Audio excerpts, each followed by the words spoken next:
The fluorescent lights buzzed overhead, their harsh glow making my skin look sickly pale. My fingers trembled as I counted the bills in my wallet for the third time. $7.32, not nearly enough for everything in my basket. The formula alone was $24, and Mia had been crying all night with hunger. I placed the milk back on the shelf, my hand lingering on the cold carton, a simple luxury I couldn't afford. "Ma'am, are you checking out?" The cashier's impatient voice cut through my thoughts. The line behind me had grown, and I could feel the weight of annoyance from the other customers pressing against my back. "Just the formula, please." My voice was barely a whisper. I handed over the WIC voucher, praying it would still be valid. The cashier scanned it, her expression unchanging, and bagged the formula without a word. I stepped out into the cold December air, clutching the paper bag to my chest like a shield. My apartment was 15 blocks away, but I couldn't afford the bus fare. Every penny had to go to Mia. The wind whipped through my thin jacket, and I pulled it tighter around my body, though it did little to keep out the chill. 3 jobs and still not enough. The daycare during the day, waitressing in the evening, and online data entry deep into the night while Mia slept. Sleep had become a distant memory, a luxury I couldn't afford, like the milk I'd left behind. I was halfway home when the world began to tilt. The streetlights blurred into streaks of gold against the darkening sky. I leaned against a storefront window, trying to steady myself, but my legs gave way beneath me. The last thing I remembered was the cold pavement against my cheek, and a pair of polished black shoes stepping into my fading vision. "Get her in the car." The voice was deep, commanding. It cut through the fog in my mind, but I couldn't open my eyes. My body felt weightless, cradled against something warm and solid. The scent of expensive cologne, sandalwood and something darker, filled my senses. "Sir, she could be a junkie." Another voice, deferential. "Does she look like a junkie to you?" The first voice again, sharp with irritation. "Check her bag." I wanted to protest, to reach for the formula, but my arms wouldn't move. I felt myself being lowered onto leather seats, the surface cool against my burning skin. Just formula and a receipt for milk she didn't buy. The confusion in the second man's voice was evident, and a phone with 50 missed calls from work. A moment of silence followed. I felt fingertips against my wrist, checking my pulse. "Take us to Dr. Vega, now." The car lurched forward and I slipped back into darkness. I woke to the sound of steady beeping. My eyes fluttered open to a room I didn't recognize. Cream walls, tasteful artwork, a window overlooking city lights. Not a hospital, but some kind of private medical suite.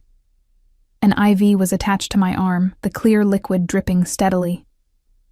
"You're severely dehydrated and malnourished." A man's voice came from the shadows by the window. He stepped forward into the soft lamplight, and my breath caught in my throat. He was tall, imposing in a perfectly tailored black suit that did nothing to hide the power in his shoulders and chest. Dark hair swept back from a face that belonged on ancient coins. All sharp angles and authority, but it was his eyes that held me captive. Dark as midnight, watching me with an intensity that made me want to disappear into the sheets. "Where am I?" My voice cracked. "I need to get home. My daughter is being taken care of." He moved closer, and I instinctively pressed back against the pillows. "My men found a 6-month-old in your apartment. She's with a pediatrician now." Fear shot through me, more potent than any medicine in the IV. "You took my baby? Who are you? I need to see her now." I tried to sit up, to pull out the IV, but his hand caught my wrist, gentle but unyielding. "Lie down before you collapse again." It wasn't a request. "Your daughter is fine. Better than she was, in fact. She was hungry." Shame burned through me, hotter than the fever I'd apparently been fighting. "I was bringing her formula home. If your men hadn't kidnapped me, if my men hadn't found you, you'd still be unconscious on the sidewalk, and your daughter would be alone in that freezing apartment." His voice remained calm, but there was an edge to it that made me fall silent. "The pediatrician says she's underweight." The accusation hung in the air between us. I turned my face away, unable to bear the judgment in his gaze. I'm doing the best I can, I whispered. He said nothing for a long moment, and I heard him moving around the room. Then something light landed on the bed beside me, a crumpled receipt. You put back the milk. It wasn't a question. You could afford either formula for your daughter or food for yourself. You chose her. I looked up at him, confused by the strange note in his voice. It almost sounded like respect. Any mother would do the same. I reached for the receipt, needing something to do with my hands. I don't understand. Why am I here? Who are you? He moved to stand at the foot of the bed, hands in the pockets of his tailored slacks. The gesture should have seemed casual, but nothing about this man was casual. My name is Dante Rossi. He said it simply, as though I should recognize it. When I didn't react, a flicker of surprise crossed his face. You really don't know who I am, do you? I shook my head, growing increasingly uncomfortable under his scrutiny. Good. A ghost of a smile touched his lips. You fainted outside one of my businesses. I don't make a habit of rescuing women from the sidewalk. But you... He paused, his eyes tracing over my face in a way that made my skin warm. You looked like you needed help. And I was right. I don't need charity. The words came automatically, pride rising even through my exhaustion. That almost smile appeared again. No, what you need is rest, food, and to stop working yourself to death. He glanced at his watch, an elegant timepiece that probably cost more than my yearly rent. When was the last time you slept more than 2 hours? I tried to remember, but the days had blurred together, I don't know. A week ago, maybe? His jaw tightened. And eaten a full meal? The IV dripped steadily in the silence that followed my lack of answer. As I thought. He moved toward the door. Sleep. We'll talk more when you're stronger. Your daughter will be brought to you in the morning. Wait! I called out, panic rising. I can't stay here. I have jobs. 3 of them. If I miss a shift, I'll be fired. I can't afford... Your employers have been informed that you've had a medical emergency. His tone left no room for argument. Your positions will be waiting for you when you're recovered. How did you... But I already knew. Men like him. Men who commanded rooms without raising their voice, who wore suits that cost more than cars, who had private doctors on call. They had power. The kind of power that made things happen. Sleep, Lily. He used my name for the first time, and it felt intimate somehow, as though he'd reached out and touched me. How do you know my name? I whispered. He paused at the door. I know everything about you now. Lily Harrison, 24 years old. Single mother to Mia, 6 months. No family to speak of, 3 jobs, and an apartment that should be condemned. His eyes held mine. The question is, what don't I know? The door closed behind him before I could answer, leaving me alone with the beeping monitors and the unsettling feeling that my life had just taken a sharp, irreversible turn. I must have fallen asleep, because when I opened my eyes again, sunlight was streaming through the windows. For a moment, I forgot where I was, reaching instinctively for Mia's crib beside my bed, but my hand found only air. Reality crashed back, and I sat up with a gasp. Easy. A woman's voice came from beside the bed. She was middle-aged, with kind eyes and a no-nonsense manner, dressed in what looked like a nurse's uniform. Mr. Rossi said you'd panic about your baby first thing. She's fine. She nodded toward the corner of the room. There, in an elegant white crib that must have cost a fortune, lay Mia, sleeping peacefully. Her cheeks looked fuller than I remembered, her color better. Clean and dressed in new clothes, not the threadbare onesie I'd been washing by hand each night. She's been fed and changed, the nurse said, checking my IV. Doctor says your blood work shows severe anemia and the early stages of malnutrition. You need to rest and rebuild your strength. I need to get back to work, I said, though my body betrayed me, sinking back against the pillows in exhaustion. I can't afford... Mr. Rossi has taken care of everything. She said it matter-of-factly, as though powerful men regularly swept in to rescue fainting women and their babies. Your rent has been paid for the next 3 months, and there's a grocery delivery scheduled for when you return home. I stared at her, unable to process what she was saying. Why would he do that? He doesn't know me. She gave me a look I couldn't interpret. Mr. Rossi does what he wants, and for whatever reason, he's decided to help you. She checked her watch. He'll be here to speak with you at noon. I suggest you eat something before then. As if on cue, another woman entered with a tray of food, not hospital fare, but a beautifully arranged breakfast of fresh fruit, yogurt, and toast with expensive-looking jam. My stomach growled embarrassingly loud at the sight. The women left me to eat, and I devoured everything on the tray, then moved carefully to the crib. Mia was still sleeping, her tiny chest rising and falling rhythmically. I touched her cheek gently, feeling the softness of her skin, cleaner than it had been in weeks. I'd been boiling water on the stove to bathe her, unable to afford to keep the hot water heater running. What kind of mother couldn't provide basic necessities for her child? The shame burned in my throat as I looked around the luxurious room. Dante Rossi had done more for my daughter in one night than I had in months of working myself to exhaustion. But why? Men like him didn't do things without expecting something in return. The thought sent a chill through me despite the room's perfect temperature. I was sitting in a chair by the window, Mia cradled in my arms, when the door opened precisely at noon. Dante Rossi entered, followed by a man who stayed by the door, his posture alert despite his relaxed stance. A bodyguard, I realized. Which raised the question again, who exactly was Dante Rossi? You look better. Dante's eyes moved from me to Mia, something softening in his expression. The color has returned to your face. Thank you for helping us. The words felt inadequate, but I don't understand why. He moved further into the room, and I noticed he carried a tablet. I've been asking myself the same question. His honesty surprised me. Perhaps it was the milk receipt, or perhaps... He trailed off, studying Mia with an intensity that made me hold her closer. She looks like her father. Ice filled my veins. How would you know that? His eyes met mine, dark and unreadable, because I know her father. Or rather, I knew him. The room seemed to shrink around me. I clutched Mia tighter to my chest, her warmth the only thing keeping me anchored, as the ground shifted beneath me. That's impossible, I whispered.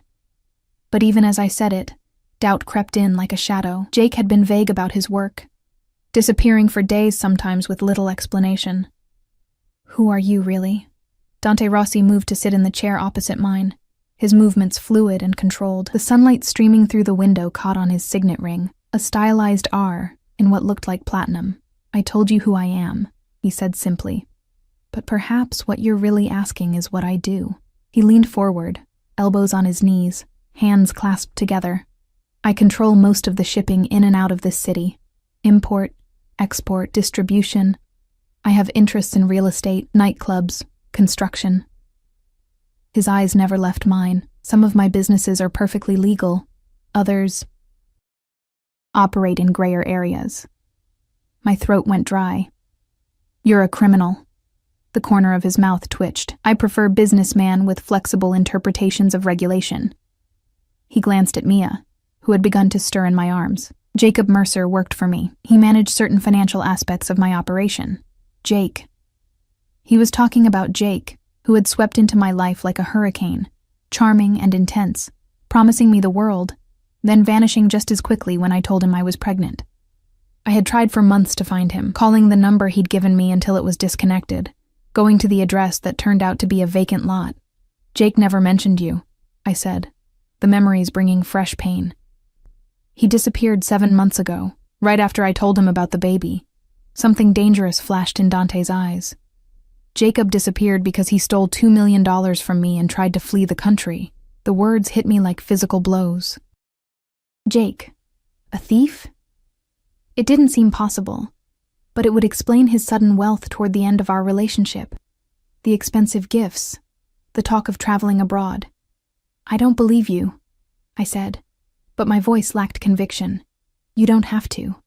Dante's voice remained even. The facts remained the same. Jacob stole from me, then ran. My men caught up with him in Marseille. He paused, studying my face. He won't be returning. The implication was clear. I felt ill, but couldn't summon surprise or even proper grief. Jake had abandoned us months ago. Learning he was dead simply confirmed what I had already come to accept. He was never coming back. I didn't know, I said, meeting Dante's gaze. About the money, about his work for you. I knew nothing. He watched me for a long moment, as if weighing the truth of my words. "I believe you," he finally said, "which is why you're here receiving medical care instead of experiencing more unpleasant consequences." A shiver ran through me. Mia began to fuss, perhaps sensing my distress. I bounced her gently, a reflexive motion that seemed to soothe her. "Is that why you helped us? To determine if I was involved with Jake's theft?" I asked, trying to understand the dangerous situation I found myself in. Dante leaned back in his chair, his posture relaxed, but his eyes still watchful. "Initially, yes. When my men found your ID, the name Harrison didn't register. But then I saw her." He nodded toward Mia. "The resemblance to Jacob was striking. I needed to know if you were his accomplice or another one of his victims." "And now that you know?" He smiled, a gesture that didn't quite reach his eyes. "Now I find myself in an unexpected position."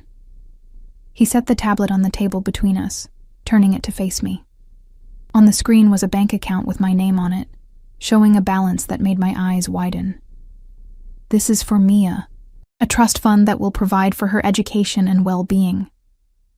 "I don't understand," I said, staring at the numbers that represented more money than I would earn in 20 years.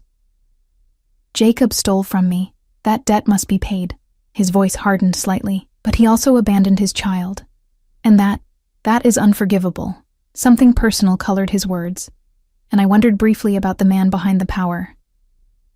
"Consider this restitution, not from Jacob, who had nothing honorable to give, but from me. Why would you do this for us? We're nothing to you." Dante stood, buttoning his suit jacket with an elegant flick of his wrist. "Let's just say I have strong feelings about fathers who abandon their responsibilities." He moved toward the door, then paused. "You'll both stay here until you've recovered fully. After that, we'll discuss your future." "My future?" I repeated, not liking the presumption in his tone. He turned back, and the look in his eyes made my breath catch.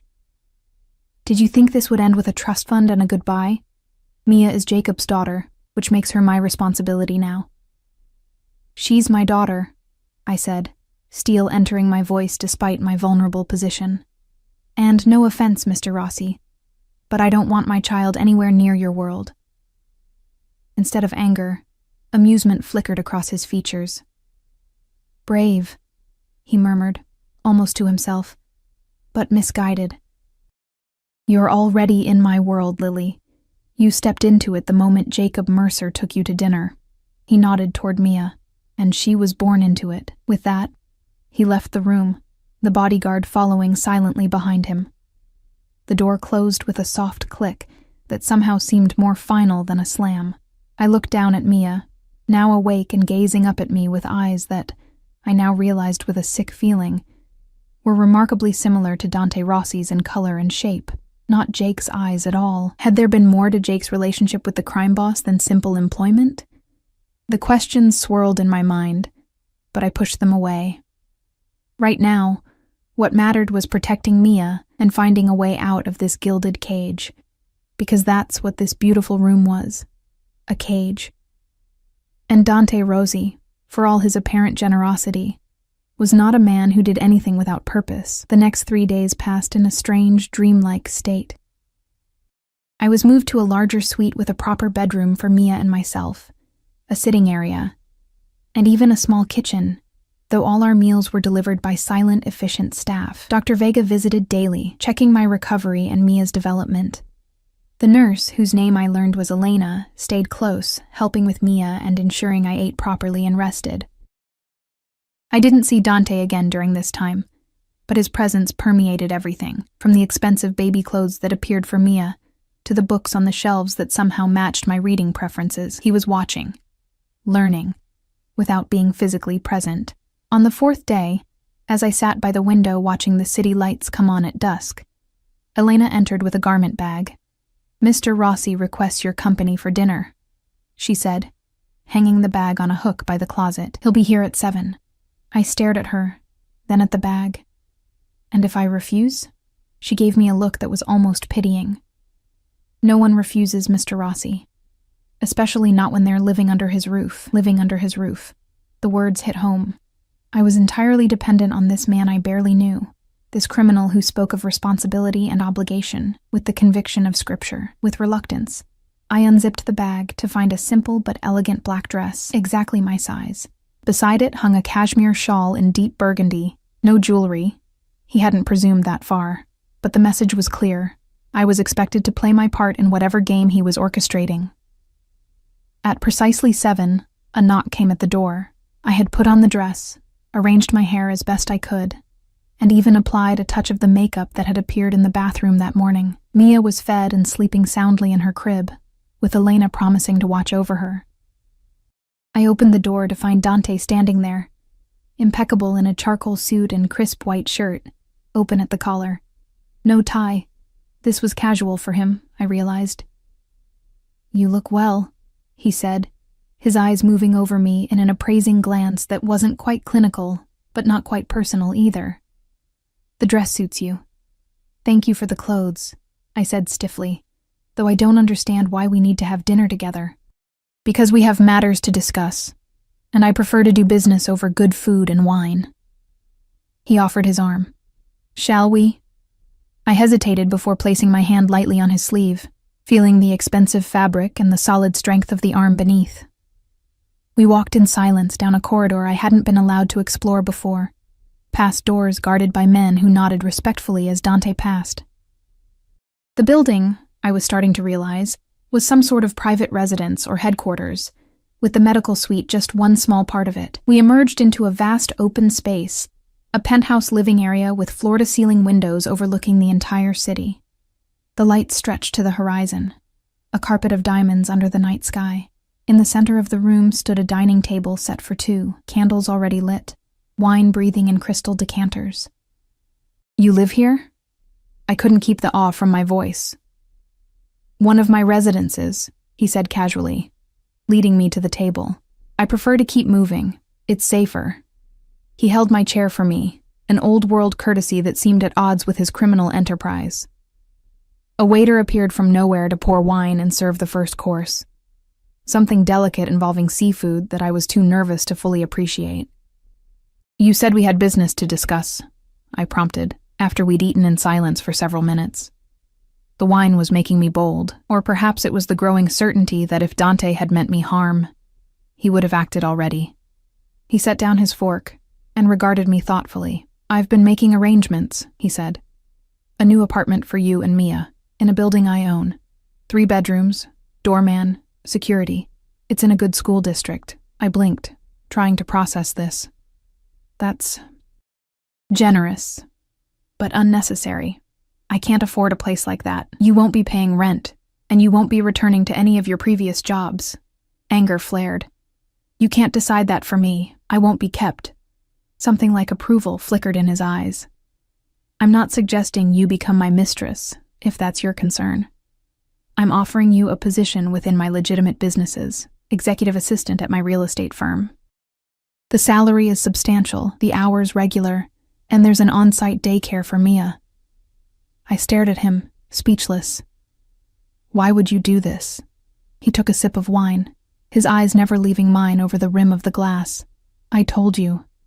I take my responsibilities seriously."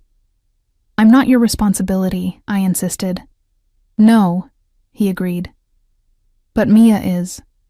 And by extension, so are you." The second course arrived, perfectly seared steaks with vegetables I couldn't name, but that melted in my mouth. I ate mechanically, my mind racing. "What exactly would this position entail?" I asked finally. "Administrative duties, scheduling, some light accounting? Skills I believe you already possess from your data entry work." He cut into his steak with precise movements. "You'd report directly to me, and if I refuse?" His expression didn't change. "The trust fund remains Mia's regardless, but I would strongly advise against refusing." He set down his knife and fork. "There are people who would harm her, harm both of you, to get to me. Enemies I've made over the years. If you're under my protection, publicly acknowledged as under my care, they won't touch you. But if we just disappear, return to our old life, they'll find you." His voice was soft but certain. Jacob's associates know about you, know about Mia. It's only a matter of time before my enemies make the connection as well. Fear coiled in my stomach. You're saying we're in danger no matter what. I'm saying you're safer with me than without me. He reached across the table, his fingers stopping just short of touching mine. I don't make this offer lightly, Lily. I'm not a man who concerns himself with the welfare of strangers. But Mia, she deserves better than what Jacob left her to. I studied his face, trying to see beyond the power and control to the man beneath. And what do you get out of this arrangement? A ghost of a smile touched his lips. Perhaps I'm tired of living in a world of transactions and deals. Perhaps I want something more genuine in my life. I didn't believe him. Or rather, I didn't believe that was all there was to it. But I also couldn't deny the reality of our situation. I had no money, no family, no support system. And now, apparently, we had enemies I hadn't even known existed. I'll accept the job, I said finally. And the apartment. But on one condition. He raised an eyebrow, clearly unaccustomed to conditions being placed on his offers. I want the truth, I said. All of it. About Jake, about why you're really doing this, and I hesitated, then pushed forward. About why Mia has your eyes, not Jake's. Something dangerous flashed across his face. There and gone so quickly I might have imagined it. But when he spoke, his voice was calm. The truth, he repeated, as though testing the word. Very well. After dinner, the remainder of dinner passed in tense silence. Dante seemed lost in thought, occasionally glancing at me with an expression I couldn't read. When the dessert plates were cleared away, he stood and gestured toward the balcony. Some conversations are better had in the open air, he said, holding the door for me. The night air was cool against my skin. As I stepped out onto the vast terrace, the city sprawled below us, a tapestry of lights and shadows. I felt dizzy with the height, or perhaps with the weight of what was to come. Dante moved to stand beside me at the railing, close enough that I could feel the heat radiating from his body, but not so close as to touch. For a long moment he said nothing, just gazed out at the city. His city, I realized, in more ways than was legal. Jacob Mercer was my half-brother, he said finally, the words dropping like stones into still water. I turned to stare at him, searching his face for signs of deception. There was none. Half-brother, I repeated, the pieces falling into place. The similar eyes, the way Mia looked like both Jake and Dante. He never mentioned having a brother. No, he wouldn't have. Bitterness edged his voice. Jacob spent his life denying any connection to the Rossi family. Our father wasn't exactly a model of virtue, and Jacob's mother took him away when he was young, changed his name, tried to give him a normal life. His laugh was short, humorless. But blood calls to blood. When he needed money, needed connections, he came to me. And you gave him a job, I said softly, beginning to understand. Despite everything, Dante's hands tightened on the railing. He was family. In my world, that means something. He turned to look at me, his eyes reflecting the city lights. I brought him into the business, taught him, trusted him, and in return, he stole from me and ran, leaving behind. His gaze drifted toward the door, toward the room where Mia slept, leaving behind his responsibilities. He never told me about any of this, I said, the betrayal fresh again. About you, about his family, about the stolen money. Jacob was good at compartmentalizing his life. Dante's voice was steady, but I could hear the anger beneath the control. He kept you in the dark because it was easier. When you told him about the pregnancy, he saw it as an opportunity, a reason to take the money and start fresh somewhere else. The truth was a physical pain, tightening around my chest. He never intended to take us with him. No. Dante said it gently, but without softening the blow. The tickets we found were for one person only. Marseille to Morocco to points beyond. Tears stung my eyes, but I refused to let them fall. I'd cried enough for Jacob, already. Thank you for telling me the truth. You deserved to know. He moved closer, and I didn't step away. When I discovered you, learned about Mia, I was angry. Another mess for me to clean up. but then I saw the milk receipt. His voice softened. You put her needs above your own, to the point of starvation. In that moment, I knew you were nothing like Jacob. So now I'm your responsibility? Your brother's discarded girlfriend and your niece? The words came out sharper than I intended. You're not my responsibility, Lily. He turned to face me fully now. You're a woman who deserves a chance to build a life for yourself and your daughter without working yourself to death. The job offer is genuine, you're qualified, and I need someone I can trust. Trust. I couldn't keep the disbelief from my voice. You barely know me. I know enough. His eyes held mine. You're loyal, hardworking, and you love your daughter more than yourself. Those are rare qualities in my world. A gust of wind caught the shawl around my shoulders, and I shivered. Without hesitation, Dante removed his suit jacket and draped it over me. The fabric was warm from his body, carrying that scent of expensive cologne and something uniquely him.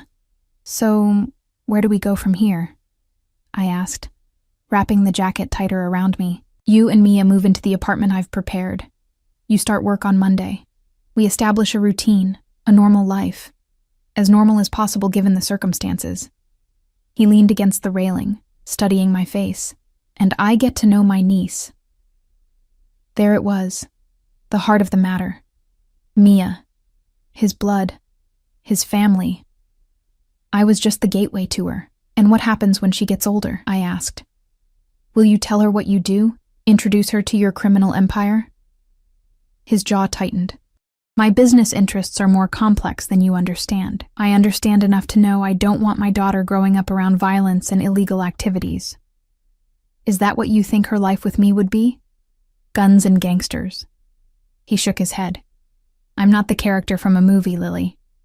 I have legitimate businesses, charity foundations, political connections.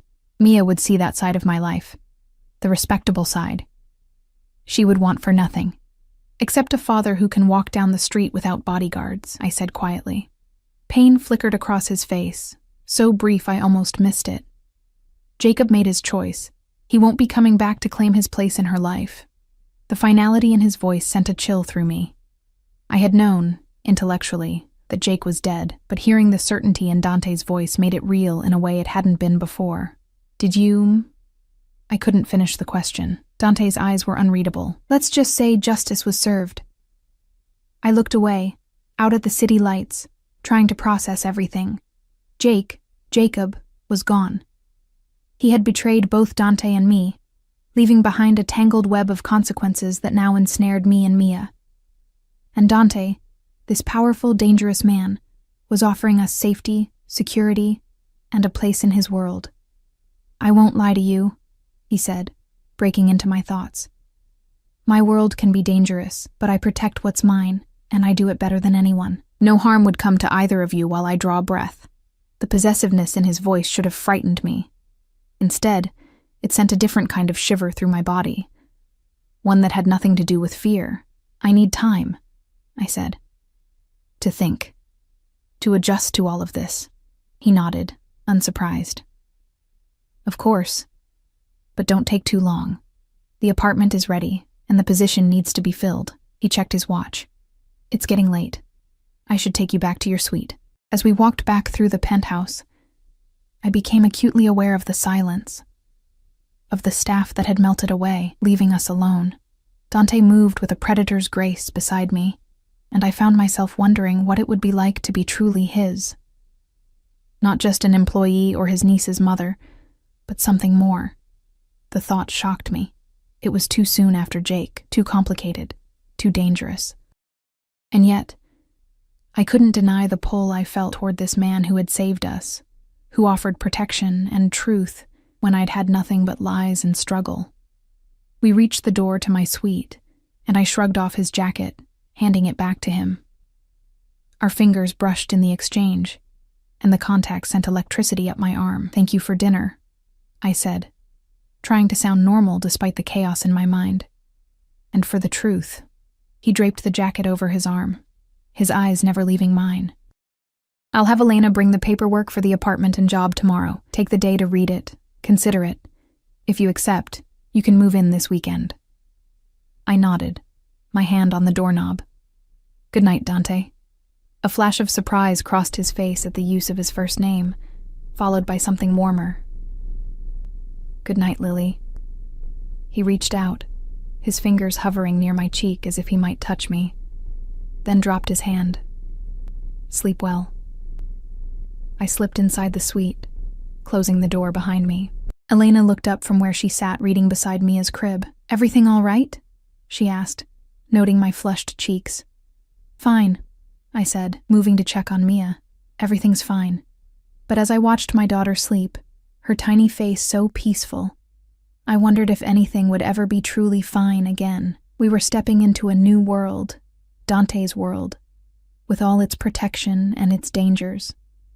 A world where milk receipts changed destinies and crime bosses offered second chances. A world where I was starting to feel things for my daughter's uncle that I had no business feeling at all. The next morning, I woke to Mia's soft babbling. She was sitting up in her crib, playing with a stuffed bear that had appeared sometime during our stay.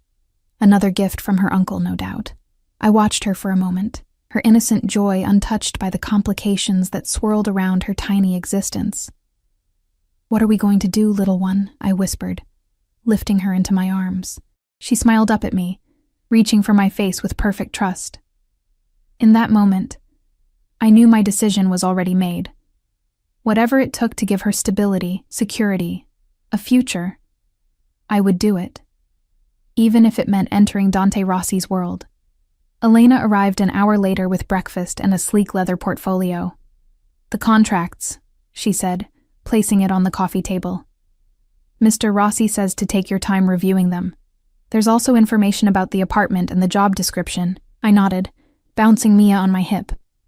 "Will he be coming by today?" "He had to leave the city on business," Elena said, arranging the breakfast dishes. "He'll return tomorrow evening and expects your answer then." Business. I wondered what that entailed for a man like Dante, then decided I was better off not knowing.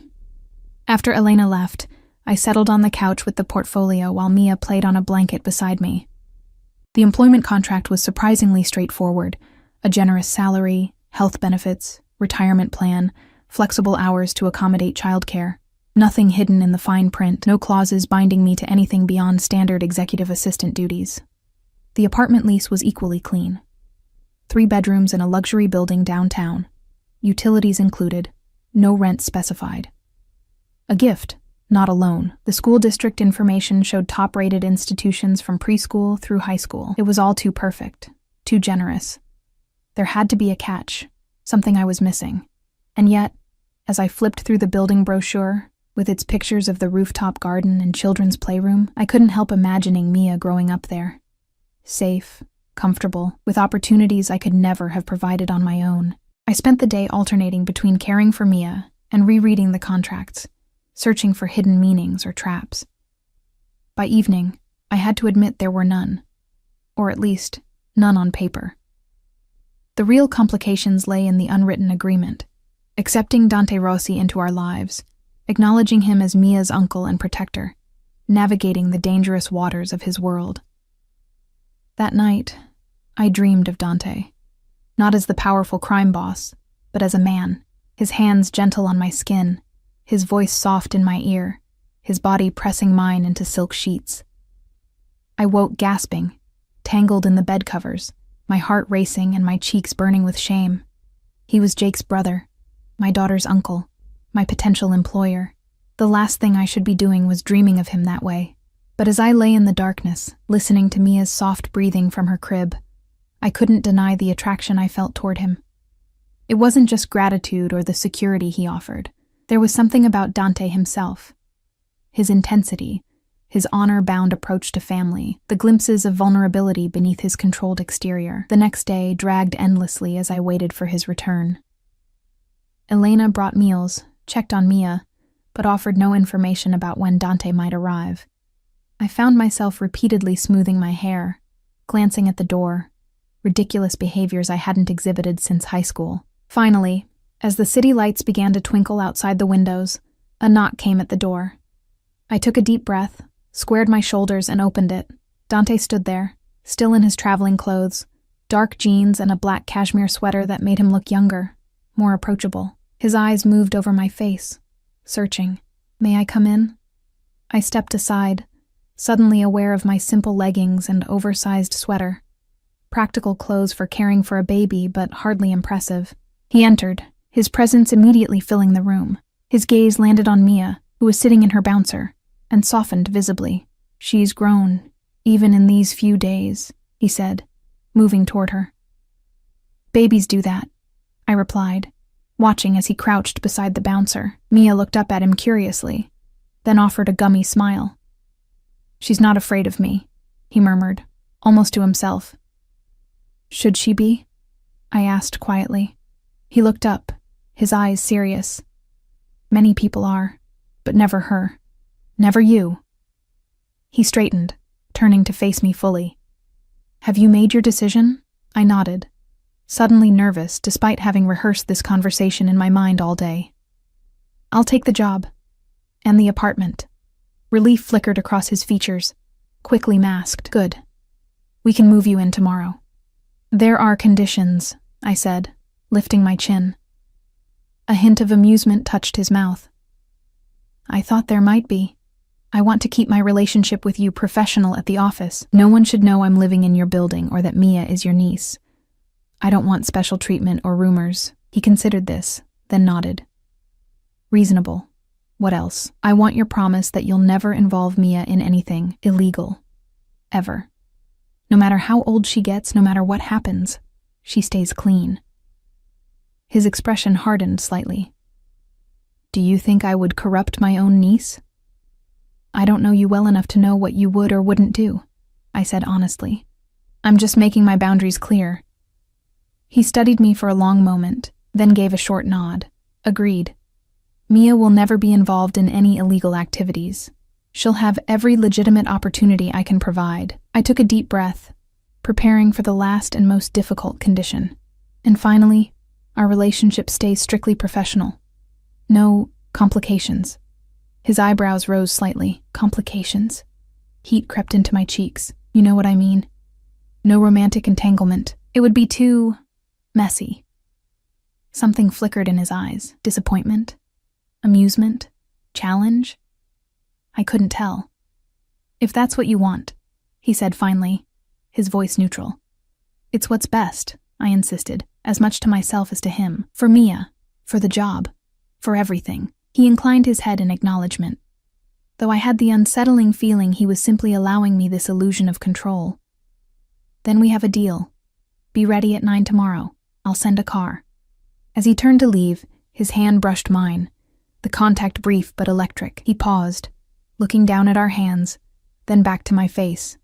"Professional," he repeated, a hint of something dangerous in his smile. "As you wish, Lily." He glanced back at Mia one more time, his expression softening, then left the suite, closing the door quietly behind him. I released a breath I hadn't realized I'd been holding. What had I gotten myself into? The next morning was a whirlwind of activity. Elena helped me pack the few belongings we had, while another of Dante's staff prepared Mia for the move. A sleek black SUV with tinted windows arrived precisely at 9, the driver silent and efficient as he loaded our things. "Mr. Rossi asked me to give you this," Elena said, handing me an envelope as we prepared to leave. Inside was a credit card in my name and a note in strong, angular handwriting, "For anything Mia needs, or you." D. The apartment exceeded even the glossy pictures in the brochure. Sunlight streamed through floor-to-ceiling windows, illuminating hardwood floors and custom fixtures. Mia's room had been fully furnished with an elegant crib and changing table, stuffed animals arranged on shelves, a rocking chair in the corner. My bedroom was equally impressive. A king-sized bed with silk sheets, a walk-in closet already containing new clothes in my size, a bathroom with a tub big enough to swim in. The third bedroom had been set up as a home office, with a state-of-the-art computer and comfortable workspace.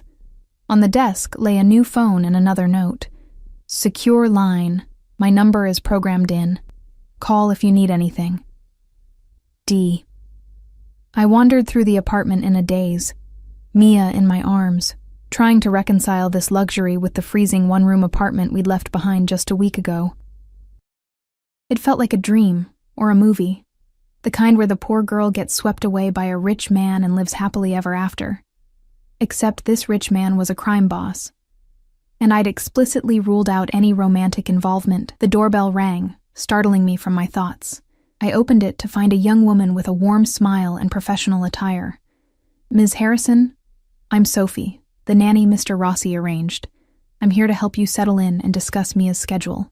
"Nanny?" I repeated, confused. I didn't agree to a nanny. Sophie looked momentarily flustered. "Mr. Rossi said you'd be starting work on Monday and would need childcare. I can come daily or live in, whichever you prefer." Another decision made for me. I swallowed my irritation and invited her in, reminding myself that I would, indeed, need childcare once I started work, and at least this way I could interview her myself, make sure she was someone I trusted with Mia. Sophie turned out to be lovely, experienced, gentle with Mia, and happy to work on a daily basis rather than live in. By the time she left, promising to return on Monday morning, I felt more at ease with the arrangement. That evening, as I was putting Mia down to sleep in her new crib, my phone rang. The new one Dante had provided. His name flashed on the screen. "Is the apartment satisfactory?" he asked when I answered, his voice low and intimate in my ear. "It's beautiful," I admitted, moving out of Mia's room and closing the door softly. "Thank you. And Sophie? Will she work out?" I leaned against the hallway wall, torn between gratitude and frustration. "She seems perfect, but I would have preferred to be consulted before you hired a nanny." A pause. "You're right. I overstepped. It won't happen again." His admission surprised me. "Thank you for acknowledging that. I'm learning," he said, an unexpected vulnerability in his voice. "This arrangement. It's new territory for me, too." The thought of the powerful Dante Rossi navigating unfamiliar ground was strangely comforting. Perhaps we were more evenly matched than I'd assumed. "Are you ready for Monday?" he asked, changing the subject. "I think so. Nervous, but ready." "Don't be nervous. You'll be working directly with me, not interacting much with others at first." Working directly with him, the thought sent an inappropriate thrill through me, which I firmly squashed. "Professional," I reminded myself silently. "I should go," I said. "It's been a long day." "Of course." He paused. "Good night, Lily." "Good night, Dante." I ended the call and stood there for a moment, phone clutched in my hand, trying to ignore the warmth that spread through me at the sound of my name on his lips. Professional. That was what I'd asked for, what I'd insisted on. But as I prepared for bed in my new luxury apartment, provided by a man whose very existence endangered and protected me in equal measure, I wondered how long that resolution would last. Monday arrived with a mixture of anticipation and dread churning in my stomach. I stood before the mirror in my bedroom, hardly recognizing the woman who stared back. Gone was the exhausted, hollow-cheeked mother in threadbare clothes. In her place stood someone polished, professional, wearing a sleek black dress from the collection that had mysteriously appeared in my closet. My hair, washed with expensive shampoo and styled with tools I'd never owned before, fell in soft waves around my shoulders. Sophie arrived promptly at 7, cooing over Mia and shooing me toward the door with assurances that everything would be fine. I kissed Mia goodbye, inhaling her baby scent for courage, and headed downstairs where a car waited to take me to Rossi Developments. The building was an imposing glass and steel structure in the heart of downtown. The company logo, an elegant stylized R mounted in chrome above the entrance. The security guard nodded respectfully as I approached.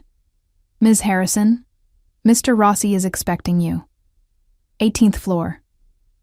The elevator whisked me upward, my stomach lurching with more than just the rapid ascent. What had seemed like a practical decision in the safety of my new apartment now felt reckless. I was walking directly into the lion's den, placing myself under Dante's authority not just personally but professionally as well. The elevator doors opened onto a reception area decorated in understated luxury, marble floors, modern art on the walls, fresh flowers on the glass reception desk. A woman in her 40s looked up and smiled. "Ms. Harrison, welcome to Rossi Developments," she stood, extending her hand. "I'm Margaret, Mr. Rossi's office manager. He asked me to show you around before taking you to your desk. I followed her through the office, trying to absorb everything as she pointed out departments and introduced key personnel. Everyone was polite but curious, clearly wondering who I was and why I was being given the VIP tour. No one mentioned any relationship to Dante beyond my new role as his executive assistant, which confirmed he was keeping his word about discretion. Finally, Margaret led me to a spacious office adjacent to an even larger one with frosted glass doors. "This is your space," she said, gesturing to a sleek desk with state-of-the-art computer equipment. "Mr. Rossi's office is through there. You'll be handling his schedule, correspondence, and special projects. I've prepared a manual with all the protocols and passwords you'll need." She handed me a leather-bound folder. "He's in a meeting now, but wanted to see you when he returns. Can I get you anything while you wait? Coffee?" "Coffee would be wonderful," I said, setting my purse down and trying to look as though I belonged in this rarefied environment. After Margaret left, I explored my new workspace, running my fingers over the smooth desktop, testing the ergonomic chair. The view from the windows was spectacular, the city spread out below like a living map. On the desk sat a framed photograph I hadn't noticed at first. Mia, smiling in her bouncer, a picture I hadn't taken. Dante must have had it done professionally. The gesture was both touching and unsettling. "It suits you." I turned to find Dante standing in the doorway of his office, watching me with those intense dark eyes. He wore a charcoal suit that fit him perfectly, his presence commanding even in stillness. "The office," he clarified, stepping further into the room. "You look like you belong here." "Thank you," I said, acutely aware of Margaret returning with my coffee, her eyes darting between us with barely concealed curiosity. "Margaret, please reschedule my 11 o'clock. I need to brief Ms. Harrison on the West Side project." His tone was pleasant, but brooked no argument. "Of course, Mr. Rossi." She set down my coffee and retreated, closing the door behind her. As soon as we were alone, Dante's posture relaxed slightly. He moved to lean against my desk, closer than was strictly professional, but not inappropriately so. "How is Mia settling in?" he asked, his voice softening at his niece's name. "Well, I think. She slept through the night for the first time in months." I smiled despite my nervousness. "The nanny seems good with her.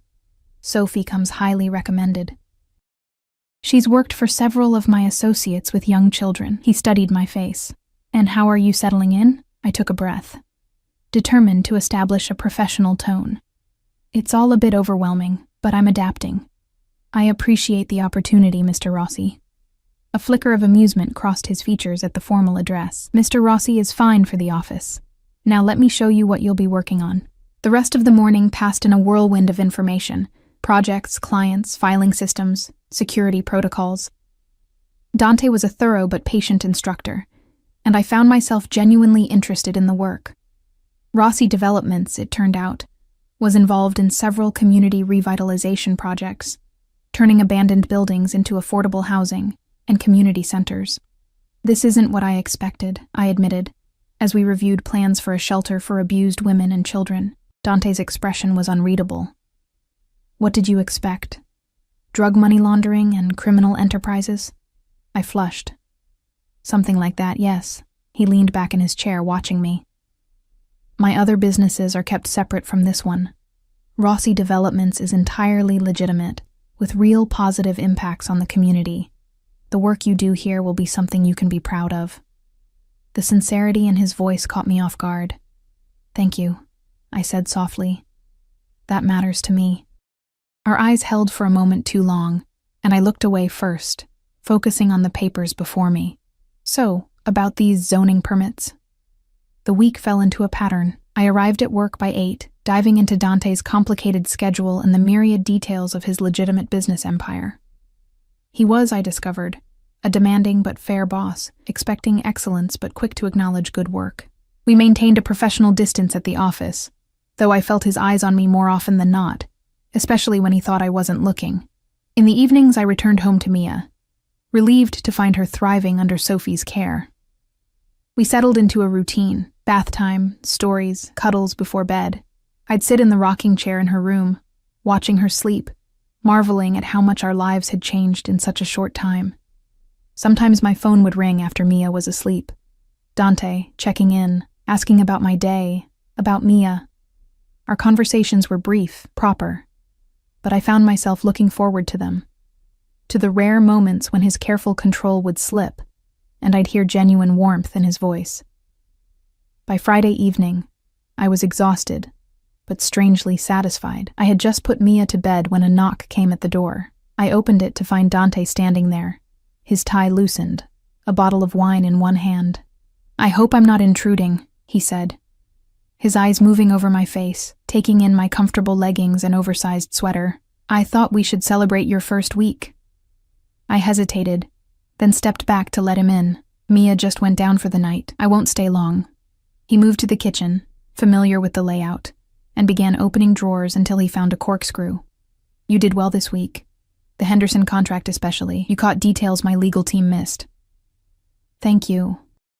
I watched as he opened the wine with practiced ease, pouring 2 glasses. "I'm enjoying the work more than I expected." He handed me a glass, careful not to let our fingers touch. "To new beginnings," he said, raising his glass slightly. "New beginnings," I echoed, taking a sip. The wine was exceptional, of course. Rich and complex. We moved to the living room, sitting on opposite ends of the sofa. For a moment, neither of us spoke, the silence comfortable yet charged with unspoken awareness. "Why did you really come tonight?" I asked finally, setting my wine glass on the coffee table. Dante studied me, his expression thoughtful. "I told myself it was to check on Mia, to see how you're adjusting." He paused. "But the truth is, I wanted to see you outside the office, away from prying eyes and professional boundaries." My heart quickened. I thought we agreed to keep things professional. We did. His eyes never left mine. But agreements can be renegotiated when circumstances change. "What circumstances have changed?" I asked, my voice steady despite the flutter in my chest. He set his glass down, turning to face me more fully. "I find myself thinking about you. Not as Jacob's former partner, not as Mia's mother, not even as my employee, just as Lily." The admission hung between us, honest and dangerous. I should have redirected the conversation, reminded him of our agreement, maintained the boundaries I'd insisted upon. Instead, I found myself saying, "I think about you too." Something flickered in his eyes, triumph, relief, desire. He moved closer on the sofa, still not touching me, but near enough that I could feel the heat radiating from him. "This is complicated," I whispered, even as I leaned toward him. "Everything worthwhile is." His hand came up to brush a strand of hair from my face, the contact sending electricity through me. "Tell me to leave, Lily, and I will. We'll return to our professional arrangement, and I won't cross this line again." I knew I should do exactly that, send him away, preserve the careful balance we'd established, protect myself from the inevitable complications of becoming involved with a man like Dante Rossi. But as I looked into his eyes, saw the vulnerability beneath the power, I couldn't form the words. Instead, I closed the distance between us, pressing my lips to his. For a heartbeat, he remained still, as though giving me one last chance to change my mind. Then his control broke. His arms wrapped around me, pulling me against him as he deepened the kiss. His mouth was demanding, possessive, yet somehow gentle, the same fascinating contradiction I'd observed in everything he did. I melted into him, weeks of tension and denied attraction culminating in this moment. My hands found their way to his shoulders, his chest, feeling the solid strength beneath expensive fabric. When we finally broke apart, both breathing heavily, he rested his forehead against mine. "I've wanted to do that since I first saw you in that hospital bed," he admitted, his voice rough. Even when I looked half dead, I laughed softly. He pulled back slightly to look into my eyes. "You were beautiful, brave, a fighter." His thumb traced my lower lip. "You still are." The tenderness in his touch undid me. I had been alone for so long, carrying every burden by myself, to be seen, to be wanted, to be cared for. It overwhelmed my carefully constructed defenses. "Stay," I whispered, surprising myself with the boldness. "Stay tonight." His eyes darkened, desire warring with restraint. Are you sure? Once this line is crossed, I'm sure. And I was. Whatever complications tomorrow would bring, tonight I wanted the comfort of his arms, the heat of his body, the temporary oblivion he offered. He stood, pulling me up with him, and led me toward the bedroom. At the doorway, he paused, cupping my face in his hands. I need you to understand something, he said, his voice low and intense. I don't do casual, Lily. If we do this, if we start this, it means something to me. I searched his face, seeing nothing but sincerity. It means something to me, too. His kiss was different this time. Deeper, more purposeful.